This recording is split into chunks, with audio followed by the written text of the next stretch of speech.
तो जय हिंद दोस्तों। तो हाल ही में फिनलैंड में एक इवेंट के दौरान हमारे देश के जो फॉरेन मिनिस्टर है एस जयशंकर जी, उन्होंने यूरोप में बैठकर ही खुद यूरोप एंड यूएसए की जो हिपोक्रेसी है उसको एक्सपोज किया था।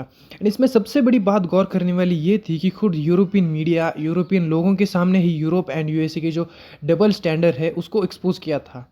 एंड इनडायरेक्टली कहा था कि यूरोप एंड यूएसए हमें नहीं बता सकते कि हमें क्या करना चाहिए, हमें क्या खरीदना चाहिए, and most important thing is कि हमें किससे खरीदना चाहिए। एंड यहाँ पर मैं एक और बात ऐड करना चाहूँगा कि अगर आप हमारे channel Jio politics with Prajwal को अभी तक सब्सक्राइब नहीं किया है तो प्लीज़ चैनल को सब्सक्राइब कर दीजिए एंड बेल आइकन को भी प्रेस कर दीजिएगा, ताकि कोई भी ऐसे ही देश विदेश के जो जियो पॉलिटिक्स के रिलेटेड वीडियो है वो आपसे मिस ना हो। एंड आप सभी का स्वागत है हमारे नई वीडियो में, जहाँ पर हम जानने वाले हैं कि कैसे हमारे देश के फॉरेन मिनिस्टर एस जयशंकर जी ने यूरोप में बैठे बैठे ही यूएसए एंड यूरोप की जो हिपोक्रेसी है उसको एक्सपोज किया। तो असल में होता यह है कि एस जयशंकर जी फिनलैंड के दौरे पर होते हैं, जहाँ पर वो काफ़ी सारे डील्स वगैरह भी साइन करते हैं फिनलैंड के साथ। बट जब उनकी प्रेस कॉन्फ्रेंस होती है तो उनसे क्वेश्चन किया जाता है कि during Russia Ukraine war India Russia को बहुत ज़्यादा प्रायोरिटाइज कर रहा था क्रूड ऑयल खरीदने में, तो आप इसे कैसे एक्सप्लेन करना चाहोगे। मतलब बेसिकली वो कह रहे थे कि इंडिया रशिया से ऑयल क्यों खरीद रहा था इवन तो पूरी दुनिया खिलाफ थी। एंड बिलीव मी, जैसा एस जयशंकर जी ने उन्हें जवाब दिया, जैसे उन्होंने हिपोक्रेसी पूरी की पूरी एक्सपोज कर दी, आप लिटरली उनके फ़ैन बन जाओगे। बट सबसे पहले आप वो वीडियो क्लिप देखिएगा। But you were too sympathetic towards Russia, too willing to buy oil from Russia. So, how would you explain that position to the people here? Well, I'd make two observations. I buy oil. I buy oil based on cost and availability. So at that point of time, much of the oil available on the market was Russian, because Europeans were essentially buying up the Middle East oil,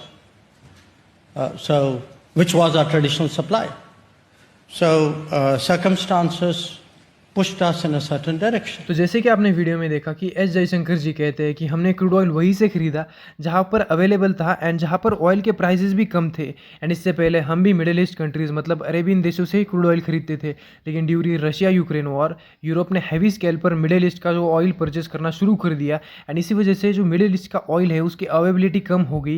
and इसी reason की वजह से हमने Russia से oil purchase करना शुरू कर दिया। एंड इसके बाद जिन्होंने यूरोप एंड यूएसए की हिपोक्रेसी निकाली है वो भी देखने लायक है। बट सबसे पहले आप वीडियो भी देखिएगा। Since you spoke about moral ambiguity, no European country has been attacked with Indian weapons. I wish I could say that for European weapons vis-a-vis India. So keep that in mind. Be more explicit so that people understand what you're saying. Europeans sell weapons which are used to attack India. Not now, for many, many years. We Indians have never done anything to endanger Europe.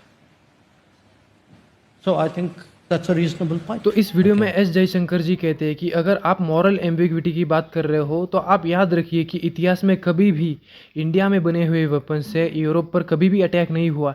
And I wish मैं ये Europe के लिए भी same कह पाता। तो वहाँ पर बैठे हुए जो पत्रकार थे वो कहते हैं कि आप इसे ठीक से एक्सप्लेन कर दीजिए ताकि सभी लोगों को ठीक से समझ में आए। देन इसके बाद एस जयशंकर जी कहते हैं कि यूरोप ने जो एशिया में वेपन्स बेचे ऑब्वियसली वो चाइना, पाकिस्तान एंड टर्की के ऊपर ही निशाना साध रहे थे, लेकिन नाम नहीं लिया। तो उन वेपन से इंडिया पर अटैक हुआ इन द पास्ट एंड वो वेपन भी यूरोपियन थे, बट इंडिया ने ऐसे कभी भी यूरोप के साथ नहीं किया। एंड उससे कि इसे कहते हैं कि बिना साबुन लगाए धो डालना, क्योंकि जैसे जैसे उनको आंसर मिल रहे थे तो उनको खुद की ही हिपोक्रेसी समझ में आ रही थी। एंड फिर इसी समिट में वो यूएसए के बारे में भी कुछ बोलते हैं। तो सबसे पहले आप वो वीडियो देखिएगा। At that time, the US specifically asked India to buy Russian oil to stabilize the world markets. Okay? Right now, if you see, after having first put tariffs on us last year for buying Russian oil, the US then again lifted its sanctions because on Russian oil. They need the oil price down again. Yeah. So let's not pretend that there is some great principle involved here. I mean, if it is on, off, and do it when it suits us and don't do it when it doesn't suit us. I mean, come on, we are all the adults in the room. We know what the game is.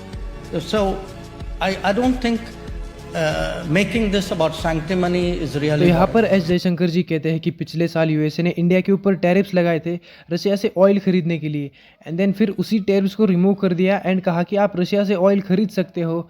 And then जो USA की भी धुलाई की है, मतलब USA की भी जो रोस्ट किया है ना, बस मज़ा आ गया। तो वो कहते हैं कि जब आपका मन होता है, जब आपको सूट होता है तो आप मोहलत देते हो, जब आपका मन नहीं होता, जब आपको सूट नहीं होता तो आप टैरिफ लगा देते हो। ये क्या बात हुई, ऑन ऑफ। एंड देन कहते हैं कि मुझे नहीं लगता है कि आपको ये सेंटिमनी दिखानी चाहिए, मतलब आपका ये पाखंडी स्वरूप दिखाना चाहिए। एंड कहा कि हम वही करेंगे जो हमारे इंटरेस्ट में है। आप अपनी हिपोक्रेसी को देखिए। तो इन सिंपल लैंग्वेज कहा जाए तो इसे कहते हैं कि बिना साबुन लगाए धो डालना।